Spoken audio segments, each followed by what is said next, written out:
Some minds don't sleep, they remember. In 2003, a bomb exploded. Not on a battlefield, not with smoke and fire, but on bookshelves across the world, seeping into the minds of millions. Its name was the Da Vinci Code. That book was more than just a novel. It was an earthquake, a sharp accusation, challenging the greatest story ever told, the story of Jesus Christ, faith, of the very foundation of Western civilization. It declared that everything might be built on a lie. Imagine that feeling. Hold the book in your hands, flipping through the pages, and your heart beats faster as a daring idea is unveiled. The Holy Grail, the most sacred symbol of Christianity, is not a cup. It is a woman of flesh and blood, carrying within her the very bloodline of Christ, secret with the power to shake the world. The Vatican was outraged. Historians debated fiercely. Millions of readers, from quiet coffee shop corners to silent libraries, whispered to each other an obsessive question. What if it's true? That question wasn't just curiosity. It was a flame, an invitation to a hunt for the truth, where the line between fiction and reality blurred. Tonight, we are not just rereading a book. We are reopening a case file. And I invite you to stand with me, to take up the lantern of curiosity and step into the shadows of history. If you are not afraid of what we might find, press subscribe and let us begin together. Let's start at a crime scene, not a dark alley or a blood-soaked room, but a painting, one of humanity's greatest masterpieces.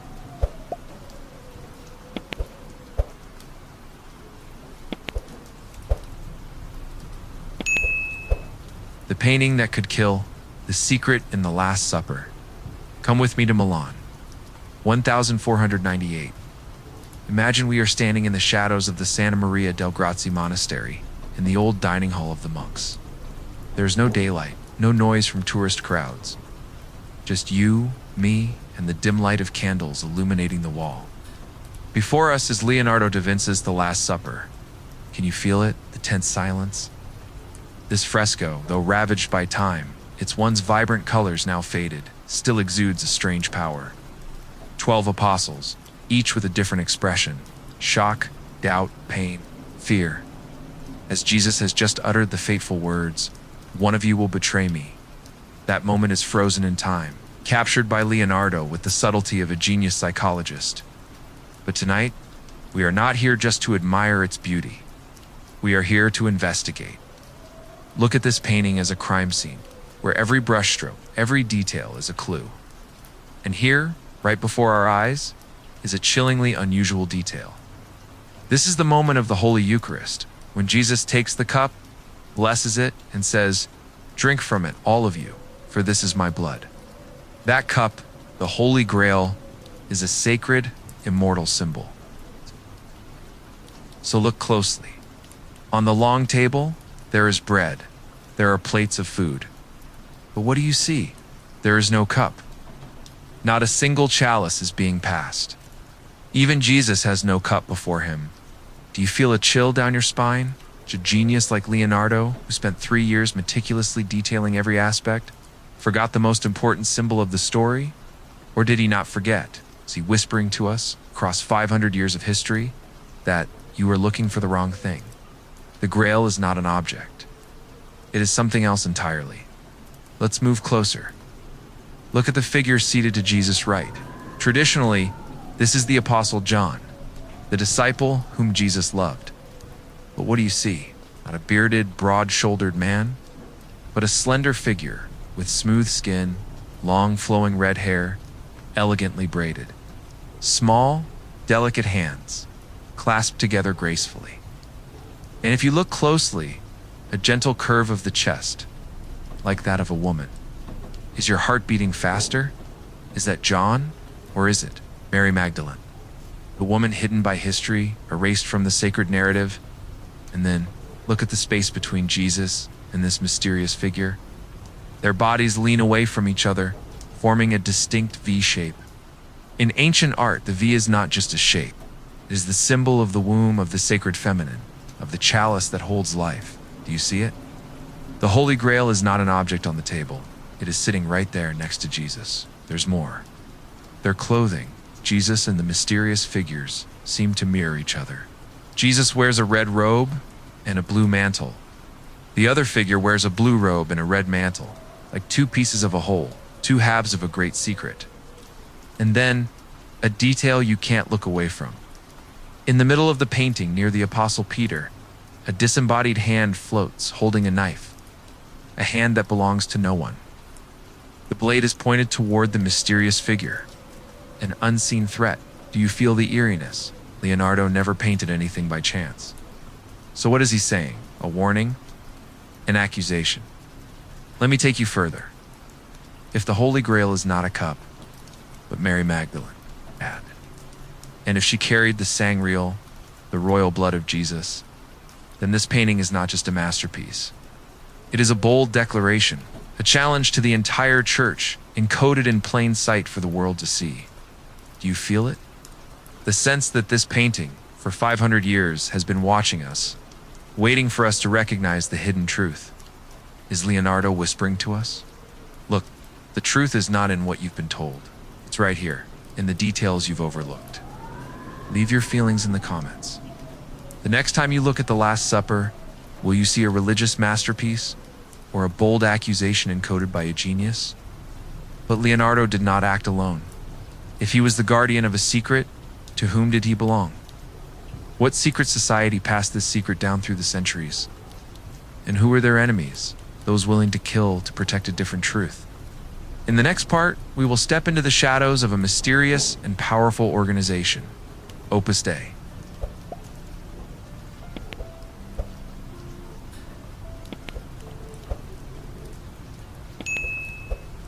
The organization that doesn't exist, Opus Dei, and the whispers behind closed doors. In the previous part, we stood before an accusation and imagery, painting that seemed to whisper to us across 5 centuries, telling a different story about the Holy Grail, about Mary Magdalene, and about a hidden secret. Leonardo da Vinci, the genius painter, seemed to be more than just an artist. He was a keeper of secrets. But one person cannot guard such a monumental secret alone.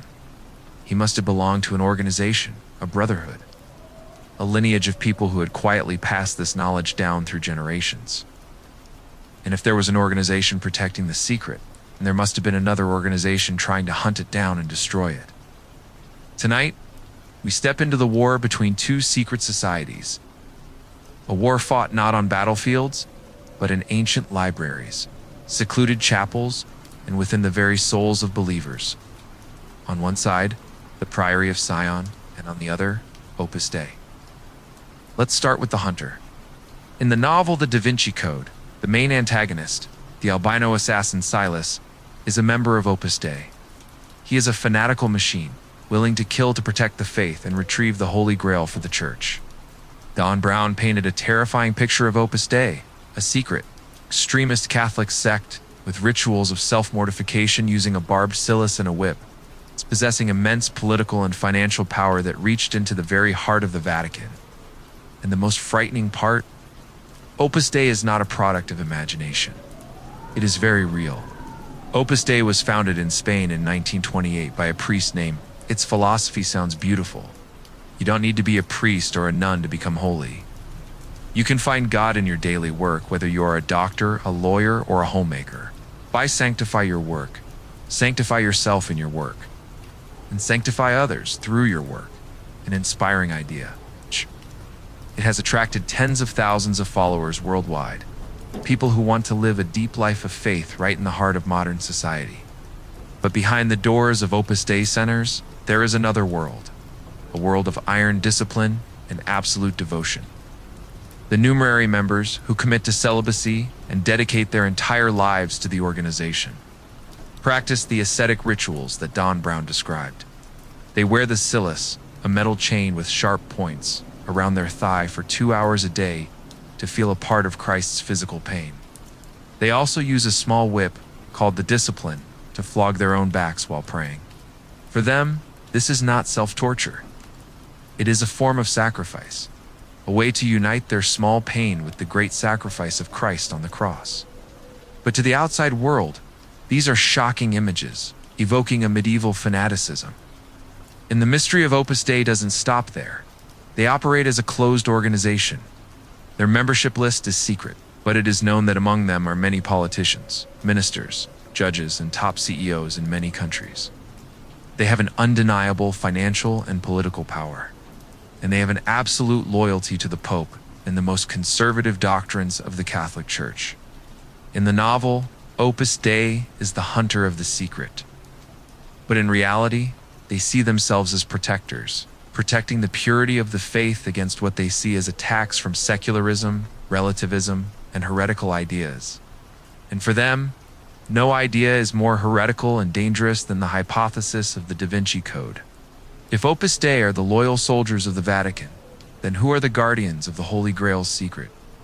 In the novel, it's the Priory of Sion, an ancient secret society founded in Jerusalem in 1099 by a Crusader king. Their mission, for over 900 years, was to protect humanity's greatest secret, the bloodline of Jesus and Mary Magdalene, and to protect the living descendants of that bloodline. And the list of the Priory of Sion's Grand Masters, according to the novel, reads like a roster of the greatest and most influential minds in Western history.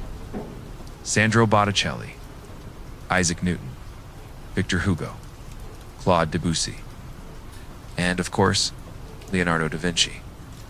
A secret society of geniuses, artists, scientists, who quietly passed down the secret through generations and encoded it in their own works, right before the world's eyes. It sounds incredible, doesn't it? And here is the truth. The Priory of Sion, as described by Don Brown, is almost certainly a hoax. It was created in 1956 by a Frenchman named Pierre Plantard, a man with a complicated past and a desire to belong to a noble lineage. He created fake documents, fake genealogies, and deposited them in the National Library of France to create the illusion of an ancient secret society, hoax. But the story doesn't end there, because even if the Priory of Sion is a product of imagination, the people it claimed as members, the Knights Templar, were very real. And their story is stranger and more tragic than any novel. The Knights Templar were founded in Jerusalem around 1119, with the public purpose of protecting Christian pilgrims on their way to the Holy Land. But with only 9 original knights, how could they protect thousands of people? There is another theory, that their real purpose was not to protect pilgrims, but to excavate. They spent their first 9 years digging beneath the foundations of the old Temple of Solomon, where it was believed the most sacred treasures and relics were hidden, possibly even the Holy Grail. We don't know what they found. We only know that after returning to Europe, the organization grew at an extraordinary rate. They became one of the wealthiest and most powerful forces in the world. They invented the international banking system. They owned a huge fleet of ships, and they were accountable to only one person, the Pope himself. And then, on a Friday, October 13th, 1307, it all ended. King Philip IV of France, who owed the Knights Templar a huge sum of money, ordered the arrest of all knights throughout France on the same night. They were brutally tortured, forced to confess to heretical crimes, and burned at the stake. The last Grand Master, Jacques de Maule, while being burned alive, said to have cursed both King Philip and Pope Clement V, that they would both face God's judgment within a year. And both men indeed died mysteriously within a year. The organization was wiped out. Their treasure and fleet vanished without a trace. And the secret they found under the Temple Mount, if any, sank into darkness with them. So we have 2 organizations. One is real, but perhaps not exactly as the novel depicts. One is fictional, but built on the foundation of a mysterious historical truth. The confrontation between Robert Langdon and Silas in the Da Vinci Code probably never happened, but it is a perfect metaphor for a real war. A war between 2 forces, 2 beliefs. On one side, Opus Dei and the Orthodox Church, trying to protect an established truth, an order that has existed for 2,000 years. On the other side, the forgotten voices of history, the Knights Templar, who may have found a different truth, a truth that was buried. Do you believe that secret societies are still secretly operating and influencing our world today? Or do you think that, in the age of the internet and transparency, such secrets can no longer exist? Leave your thoughts in the comments. A like and subscribe will show that you are also a seeker of hidden truths. These two organizations, whether real or fictional, are both fighting for a secret that revolves around a woman whose story was cruelly rewritten by history. In the next part, we will rewrite the story of Mary Magdalene.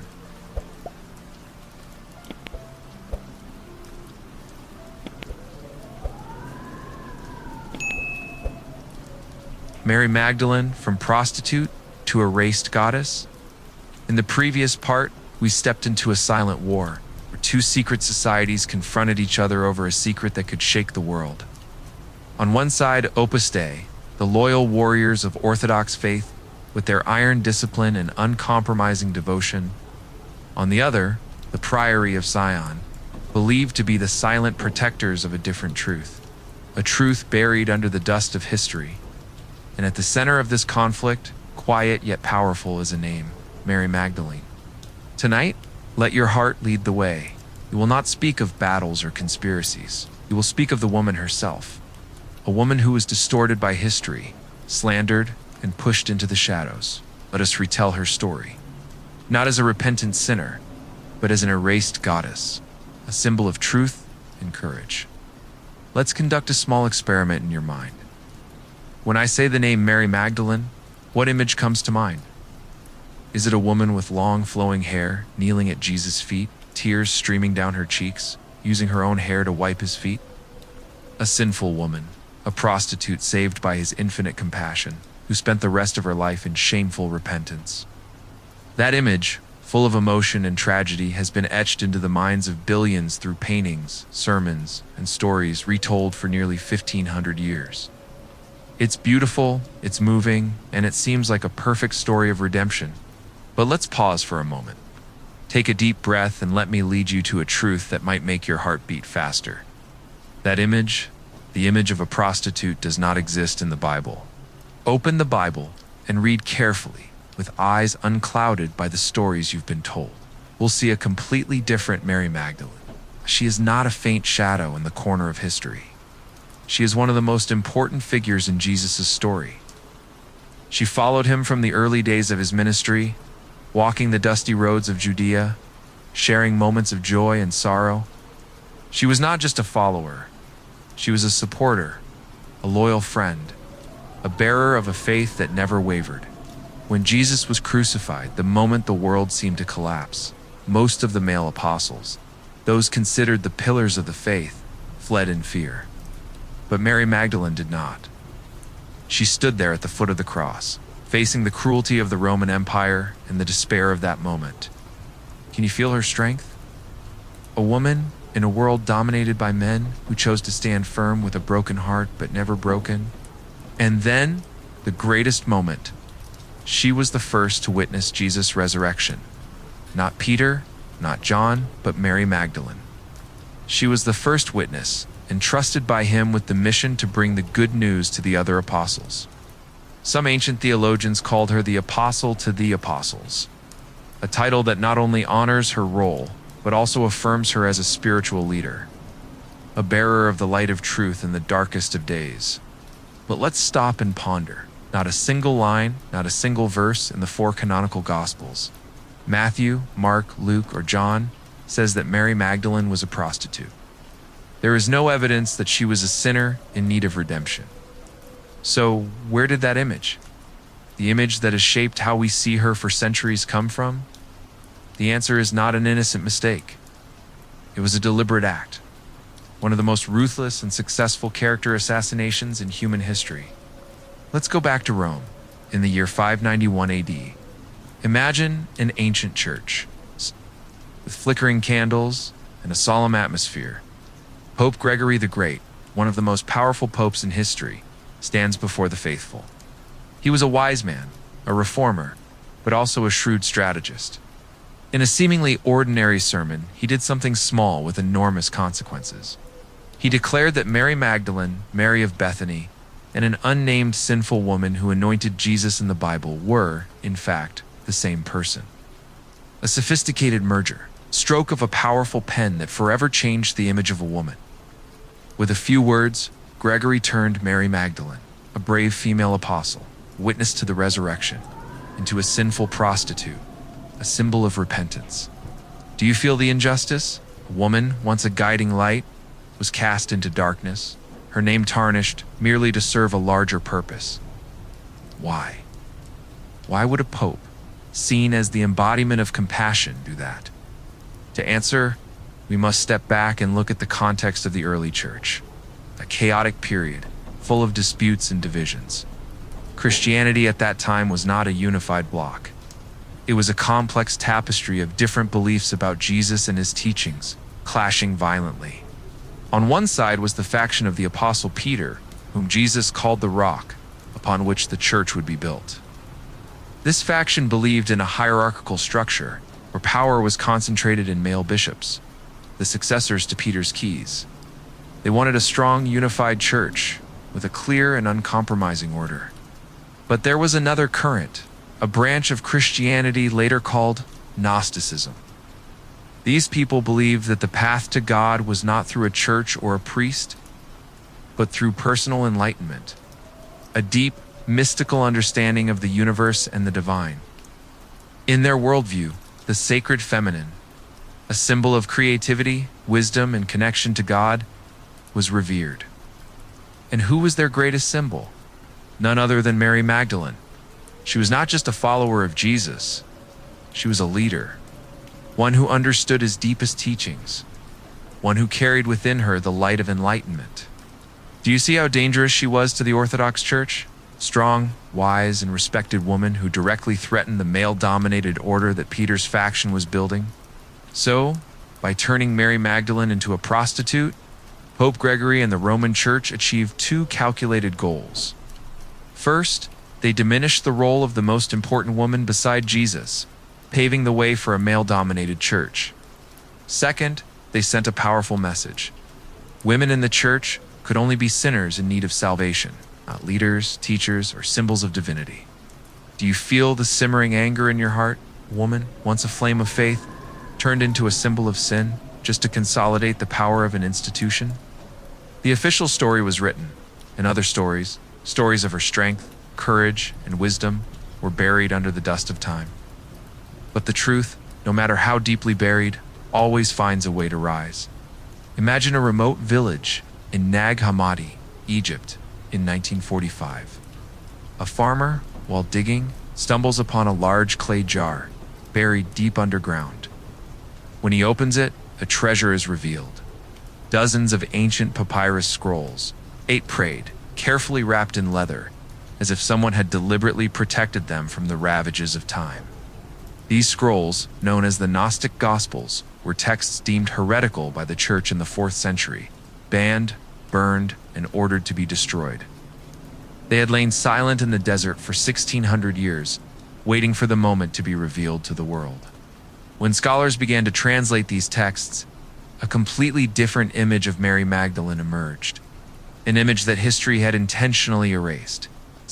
Listen to these words from the Gospel of Philip, and the companion of the Savior is Mary Magdalene. Christ loved her more than all the disciples and used to kiss her often on her mouth. The word companion in the original Greek koinonos means more than just a friend, carries a deeper meaning, a partnership, a resonance, and in many cases, the relationship of a spouse. Do you feel a shiver? Buried story? A hidden relationship? Now emerging from ancient scrolls? But there's more. In the Gospel of Mary, we see a powerful Mary Magdalene. After Jesus' departure, the apostles fell into confusion and fear. Who stood up to comfort them? Who passed on the secret teachings that only she had heard from him? It was Mary Magdalene. She was not just a follower. She was a leader, an inspiration, a guiding light in the darkness. But the apostle Peter reacted. With anger and doubt, he exclaimed, "Did the Savior really speak with a woman in private, rather than openly to us? Are we to turn around and listen to her? Did he prefer her to us? Do you see it? Clear confrontation, recorded on papyrus, between Peter, the symbol of the male-dominated church, and Mary, the symbol of personal enlightenment and the sacred feminine. It was a power struggle, not just about faith, but about who had the right to define the truth. In these buried texts, Mary Magdalene is not a prostitute. She is a spiritual leader, the one Jesus trusted most, the one who understood him most deeply. She is a goddess, not in a mythological sense, but in the sense of one who carries within her the light of truth and courage. So, we stand before two versions of the same woman. One Mary Magdalene is a sinner, a faint shadow redeemed by compassion. Another Mary Magdalene is a goddess of enlightenment, a leader, a soulmate of Jesus. Two stories, two truths, but only one story was allowed to exist. Do you believe that history, even the most sacred stories, can be rewritten by the victors? And that what we have been told, carved in stone for centuries, might be just one version of the truth, the version most beneficial to those in power?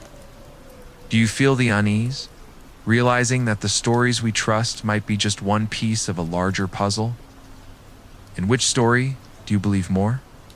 The story written by a church consolidating its power with male bishops at its head, or the story found in papyrus scrolls buried under the desert for 1600 years? Like a whisper from the past, waiting for us to discover? Leave your feelings in the comments. When you think of Mary Magdalene, what do you see? A sinner or a forgotten goddess? And more importantly, do you wonder, did the early church only fear her role as a leader? Or did they fear an even bigger secret? A secret not just in her ideas, but in her very bloodline. Because if the hypothesis of the Da Vinci Code is correct, then Mary Magdalene was not just a leader. She was the sacred chalice, carrying within her the sang real, the royal bloodline of Jesus Christ. A secret with the power to shatter an empire of faith. In the next part, we will step into the heart of this hypothesis, the bloodline of Christ. Be ready, because the story is about to get even more dramatic.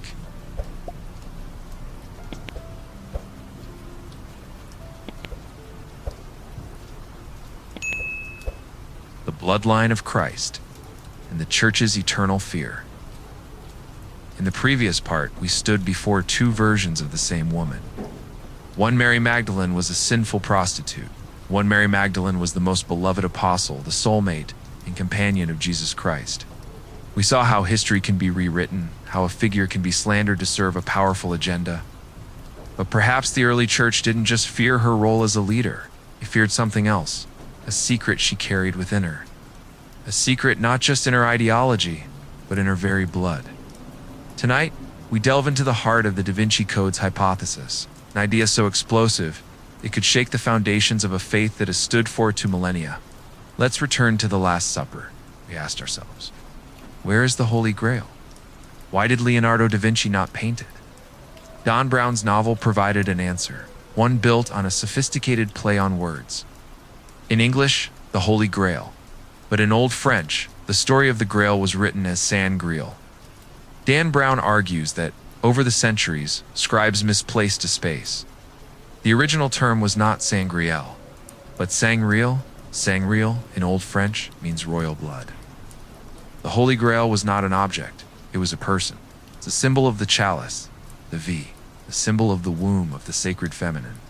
It was not just an abstract image, it was Mary Magdalene herself.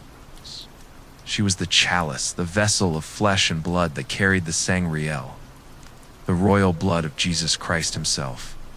To put it in the simplest and most shocking way, Mary Magdalene was pregnant with the child of Jesus. I know. Even to say this in the quiet of the night, it sounds like the ultimate blasphemy. It challenges everything we've been taught, every image we've ever seen. But let's try, just for tonight, to follow the flow of this hypothesis, to see where it leads us. Imagine a different story, one that was not written in the Bible. Let's go back to Jerusalem, in the moments after Jesus was crucified. The male apostles, terrified, had gone into hiding. But Mary Magdalene, according to the Bible, was still there. And the hypothesis says she wasn't just there to mourn. She was there because she had to protect something more precious than her own life, their unborn child. And so, a great escape began.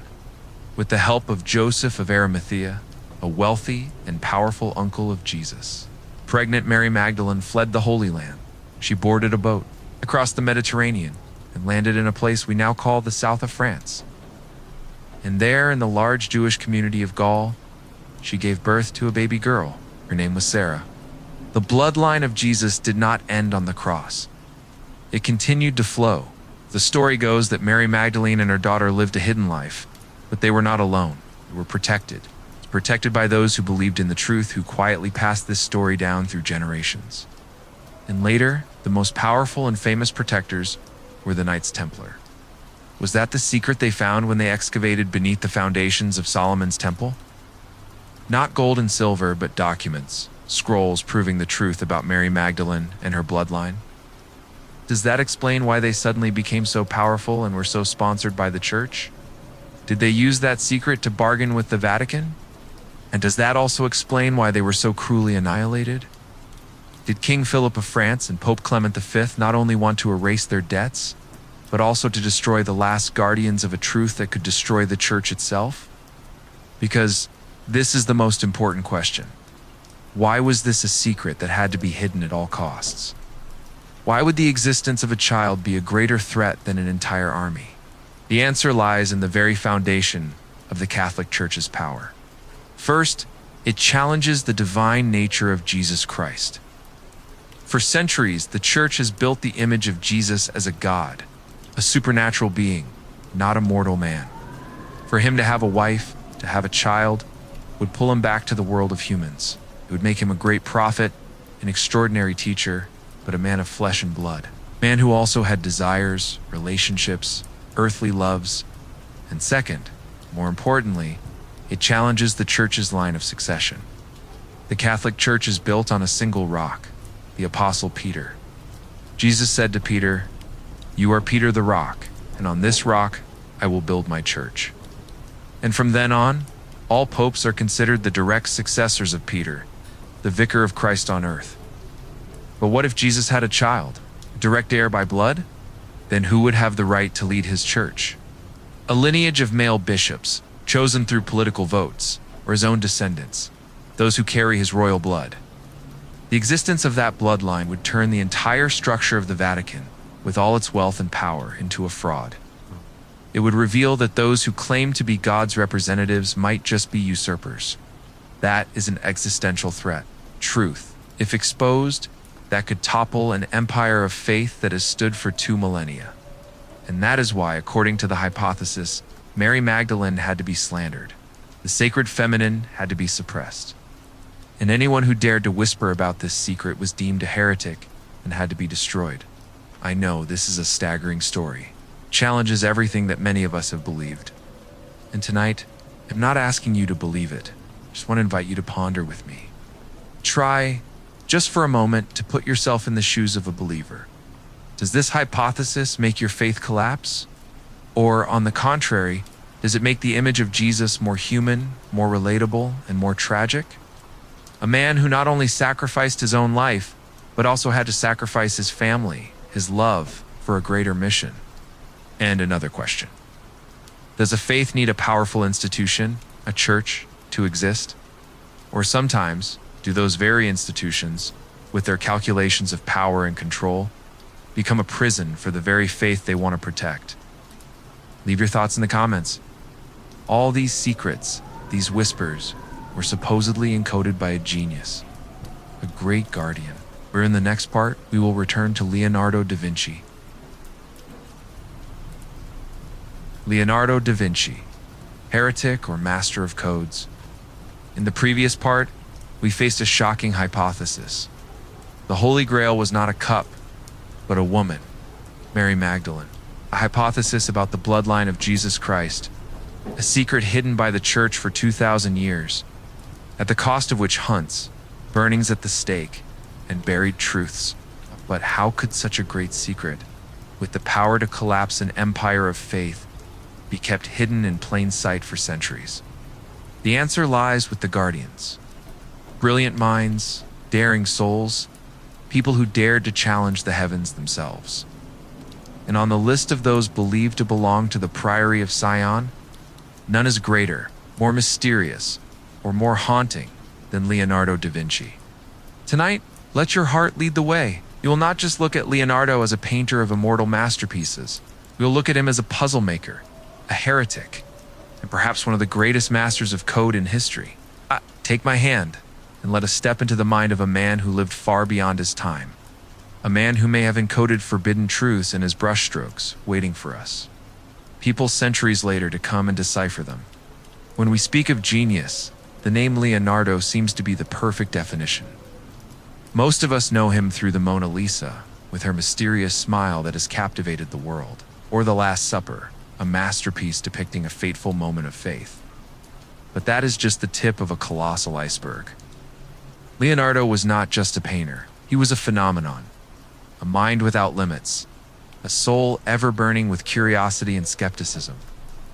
Imagine a man who, in the same lifetime, could paint the most haunting smile in art history, while also designing war machines like tanks, machine guns, and portable bridges, hundreds of years before they became reality. Mind that could observe the grace of a bird's wing, meticulously record how they fly, and from that dream of flying machines that were centuries ahead of their time, a man who, in the dead of night, secretly dissected dozens of human corpses, an act considered blasphemous by the church, to create astonishingly accurate anatomical maps of the body, paving the way for modern medicine. Leonardo's notebooks, thousands of pages filled with dense notes, are a testament to a restless intellect. They were written in a special mirror script, readable only with a mirror, as if he intentionally concealed his ideas from prying eyes. In them, he sketched ideas for submarines, airplanes, and even robots, concepts that his era could not comprehend. He was a scientist, an inventor, an engineer, a philosopher, a musician, and above all, an artist. He was the purest embodiment of the Renaissance man, a spirit that refused to bow to any of the limitations of his time. But it was this ceaseless curiosity, this skepticism of all dogma, and this willingness to challenge authority that made Leonardo a perfect candidate to guard a great secret. Can you feel it? Such a man, living in a world full of religious and social constraints, must have carried within him a secret fire, a fire that could illuminate hidden truths. We have seen the haunting clues in The Last Supper, a non-existent Holy Grail on the table, a mysterious figure, possibly Mary Magdalene, sitting next to Jesus forming the sacred V symbol, a disembodied hand holding a knife, like a looming threat. These details were not random. Genius like Leonardo never painted anything without purpose. But was that the only time he encoded his heretical beliefs? Let's step into another, equally mysterious work, Virgin of the Rocks. There are two versions of this painting, and the first version now, at the Louvre in Paris, contains details that you can't look away from. The painting depicts the Virgin Mary, the infant Jesus, the infant Saint John, the Baptist, and the angel Uriel, all set in a mystical cave landscape, with dim light and soft lines like a dream. But look closely at how the figures interact. The angel Uriel is pointing at Saint John, but his gaze is directed out of the painting, as if looking straight at you with a meaningful look. And Uriel's hand, do you see it? It seems to be making a throat-slitting gesture, a cold, threatening sign. Does your heart beat faster? Why would Leonardo paint such a strange detail? Was he alluding to a dangerous truth related to Saint John, who was believed to know Jesus' secrets? Or was he sending a message to the patrons of the painting, the church, that he knew something they wanted to hide? This painting, the first version, was rejected by the church. They demanded that Leonardo repaint a safer version. And in the second version, now in London, those disturbing details have been removed. Uriel no longer points. The threatening gesture is gone. Do you feel the censorship? A genius forced to hide the truth, but still leaving clues for those who know how to look. And then, let's turn to his most famous work, the Mona Lisa. Her smile has haunted humanity for centuries. It is both gentle and mysterious, as if she knows something we cannot understand. But the real secret may not be in the smile, but in her identity. The painting's name, La Gioconda in Italian, is a sophisticated play on words. If you rearrange the letters, you can find hidden messages.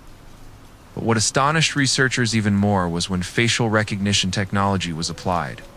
The bone structure of the Mona Lisa has a startling resemblance to Leonardo's own self-portraits.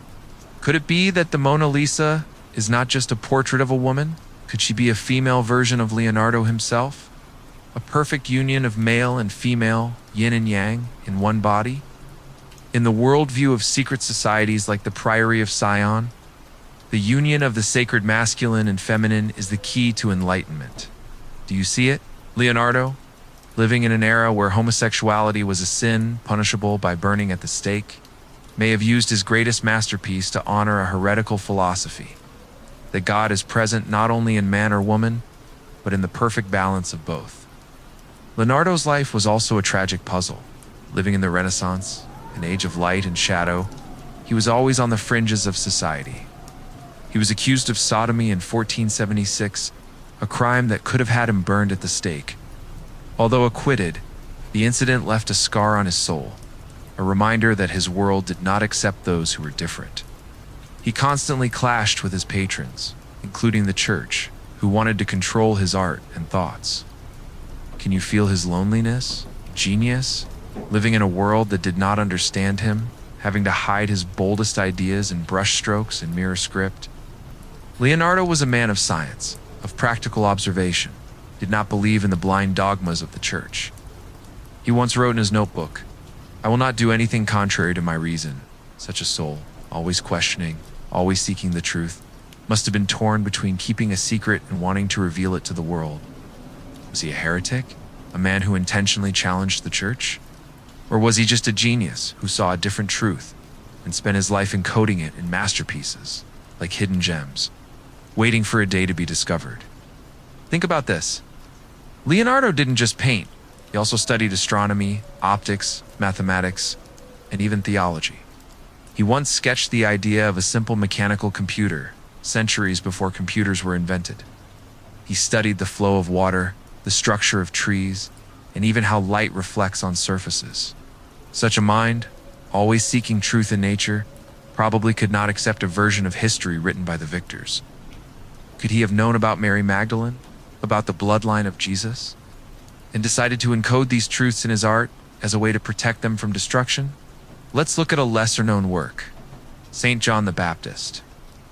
This painting, made late in Leonardo's life, depicts St. John with a smile as mysterious as the Mona Lisa, but there is something different.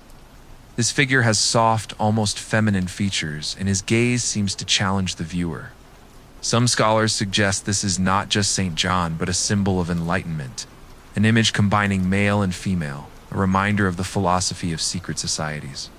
Do you feel Leonardo's audacity? Even in old age, he never stopped sending messages, challenging the church right in his paintings. Or consider the wedding at Cana, a theme Leonardo studied but never completed. Some of his sketches show that he experimented with unusual arrangements of figures, as if he wanted to tell a different story about the events in the Bible. Was he trying to suggest that the stories we are told are not the whole truth? Every brushstroke of Leonardo is a question. Every work is a whisper. He didn't just paint to create beauty. He painted to hide, to protect, and to challenge. Do you feel the weight of those secrets? A man who lived 500 years before us left clues for us, people of the 21st century, to discover and ponder. So, who was Leonardo da Vinci? A genius artist, simply creating masterpieces to beautify the world, or a member of a secret society? A grand master of the Priory of Sion, who encoded forbidden truths in plain sight? When you look at the smile of the Mona Lisa, what do you see? It's a mysterious woman, or the smile of a genius who knows his secret is still safe after centuries? When you stand before the Last Supper, do you feel the gaze of the mysterious figure? Possibly Mary Magdalene, looking straight at you as if inviting you to discover the truth. Leonardo was a lonely man, a lost soul in his time, lived in a world where the church controlled every aspect of thought, where new ideas could lead to the stake. But he never stopped questioning, he never stopped searching. And perhaps he never stopped hoping that one day, people like us would look at his paintings and see the truth. Leave your thoughts in the comments. Do you think Leonardo was just an artist? Or was he truly a guardian of secrets, sending messages through his masterpieces? The next time you look at the Mona Lisa, what will you see? A smile or a whisper from the past. We have journeyed through paintings, secret societies, and hidden bloodlines.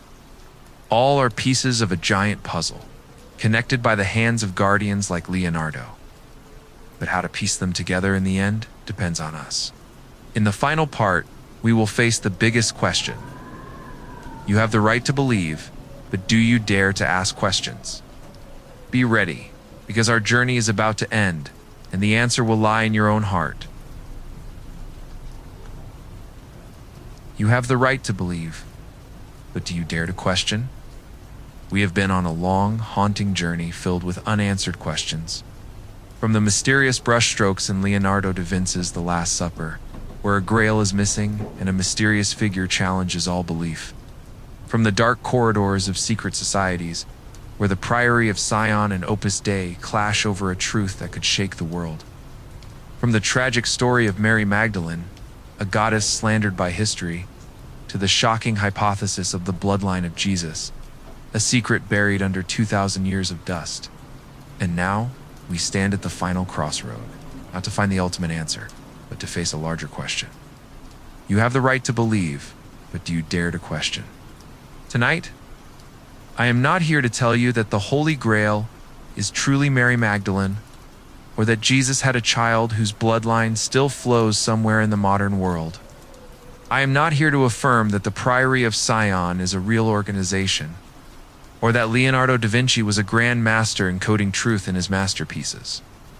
Because, in the end, the Da Vinci Code is a novel, a work of fiction that shook the world, not because it was right, but because it dared to ask questions. But what makes a work of fiction so dangerous?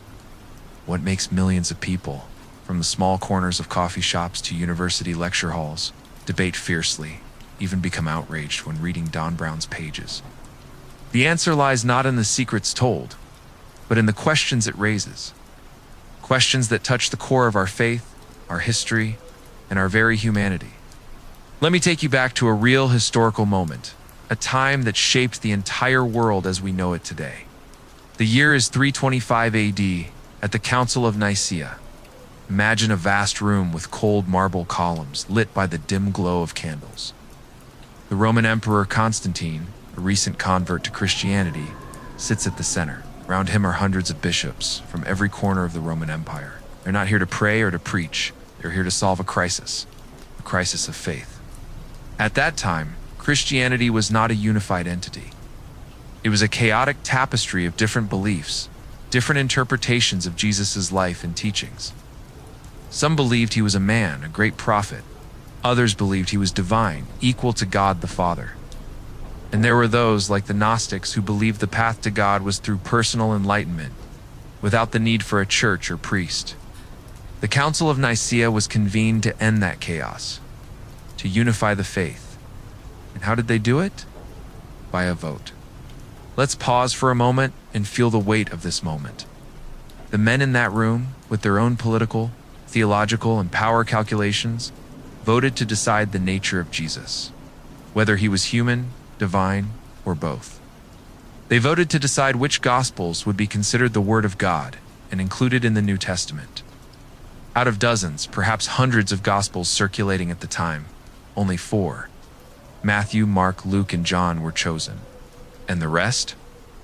The Gospel of Mary Magdalene, the Gospel of Philip, the Gospel of Thomas, and countless other Gnostic texts. They were declared heretical. They were banned, ordered to be destroyed, burned, and erased from history. Those who possessed them could be sentenced to death. Do you feel the coldness of power? A group of men in one room decided what was truth and what was a lie.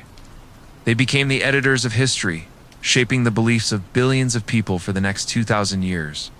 But history, as we have seen, is never completely erased. The papyrus scrolls at Nag Hammadi, buried under the Egyptian desert, survived for 1,600 years to tell another story. The story of a Mary Magdalene who is not a sinner, but a spiritual leader. A story of a more relatable human Jesus who might have loved, might have had a family. Do you feel the fragility, of what we call truth, a truth shaped by the victors, while other voices were silenced, buried, burned at the stake. The Da Vinci Code is not a history book. It does not claim to bring absolute truth, but what makes it immortal and also dangerous in the eyes of some is how it gives us a precious gift, the permission to ask questions. Think about this. As you read the book, as you follow Robert Langdon through museums, churches, and codes, did you feel your heart beat faster? Did you feel a little doubt, a little curiosity creep into your mind? If the banned Gospels contain truth, what other secrets have been buried? If the church rewrote Mary Magdalene's story, what else did they rewrite? Those questions, however small, are flames that can light up a whole world. The book doesn't ask you to believe that the Holy Grail is Mary Magdalene, or that Jesus had a bloodline. Just whispers in your ear. Ask yourself, seek. Don't just accept the story you're told. Go find the other versions, the voices that have been silenced, the pages that have been burned, the truths that have been buried. And that is a powerful, yet lonely act. Because when you start to question the most solid foundations, the stories told for centuries, carved in stone in churches, passed down through sermons, you may feel the ground beneath you shake. You may feel the suspicious eyes of those around you, those who are content with the comfort of the official story. Do you dare to stand alone, holding the torch of curiosity, and step into the darkness of unanswered questions? Ask yourself, after all we have explored, what do you choose to believe? The official story polished over 2,000 years, which brings comfort, order, and a clear path to understanding the world. Or the whispers from the desert, the fragments of another story, perhaps incomplete, but full of power and the possibility of a greater hidden truth. And more importantly, the question is not which story you believe, but why do you choose to believe that story? Is it because it is logical, supported by ancient documents, paintings, the teachings you heard since childhood? Or because it brings peace, certainty in a chaotic world? Or simply because it fits the worldview you have built? And asking questions would require you to face insecurities, doubts, and voids that no one can fill. Imagine you are standing before the Mona Lisa. Her smile looks at you, as if she knows all the questions swirling in your mind. Do you dare to ask her? What did Leonardo hide? Do you dare to stand before the Last Supper and wonder? Is the Grail really absent, or is it sitting right there in the form of a woman? Do you dare to hold the papyrus scrolls from Nag Hammadi and ask yourself, how many times has history lied to us? The Da Vinci Code is not just a book. It is an invitation for you to become your own historian, seeker of truth, one who dares to ask questions even when there are no clear answers. It reminds us that history is not a fixed story. It is a mosaic made from fragments of truth, lies, and gaps that we must fill ourselves. Think of people like Leonardo da Vinci, who may have risked their lives to encode truth in art. Think of the writers of the Gospel of Mary, who buried papyrus scrolls under the desert, hoping that one day someone would find them. He didn't do it for us to believe blindly. He did it for us to question, to seek, to keep the flame of curiosity always burning. Do you feel the weight of that responsibility? The responsibility not to find a single answer, but to dare to ask questions, even when those questions make you feel lonely, insecure, or lost.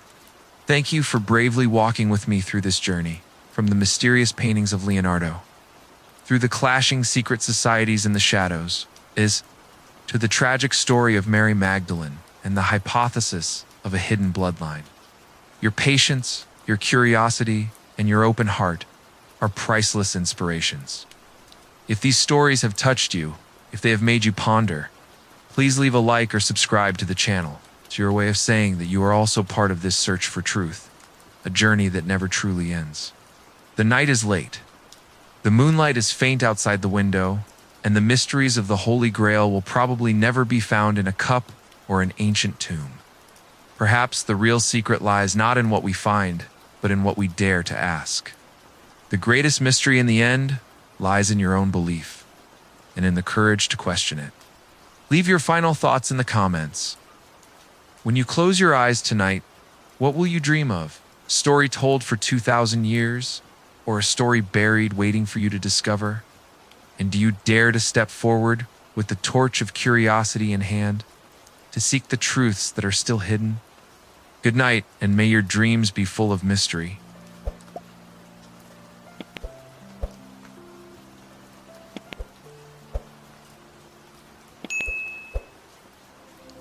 You've crossed the story. You felt every pulse in the dark, and I was there with you, quietly, always. That's why I left behind one last thing. Not to explain, not to impress, just to stay with you a little longer. A song I chose with care, as if tucking you in from across time and space. So go on, lay back, the music knows where to take you.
If you're still here, then you're something rare. Not many stay this long. So, thank you for choosing to stay. I'm here too, still awake, surrounded by the quiet glow of my editing screen, shaping the next stories just for you. If there's anything you want to leave behind, a whisper, a suggestion, even just a symbol, drop it in the comments. Because maybe, tomorrow night, you'll hear yourself echoed in a story that's never been told before.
still here, even now?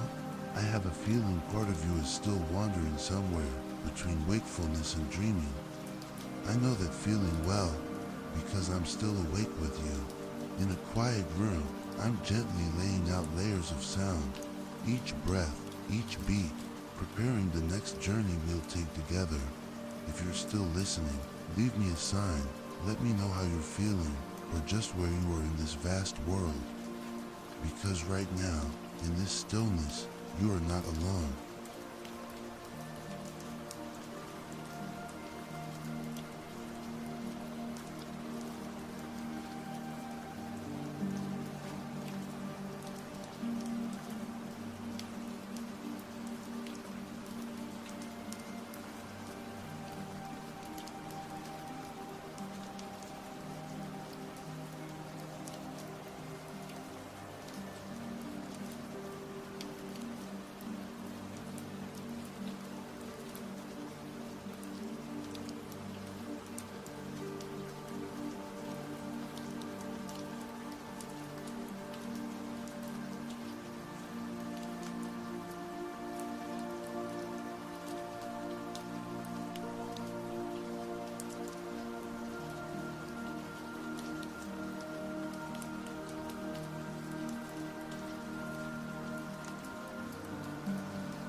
You're still there, aren't you?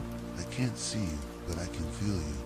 Like a soft signal pulsing across the silence. Over here, I'm still working, refining layers of sound, rewriting fragments of voice, building the landscape for our next adventure. One that you might inspire. If an idea comes to you, share it with me. Comment below. A theme, a memory, a strange dream. I read every word, because I never tell these stories alone. I tell them with you.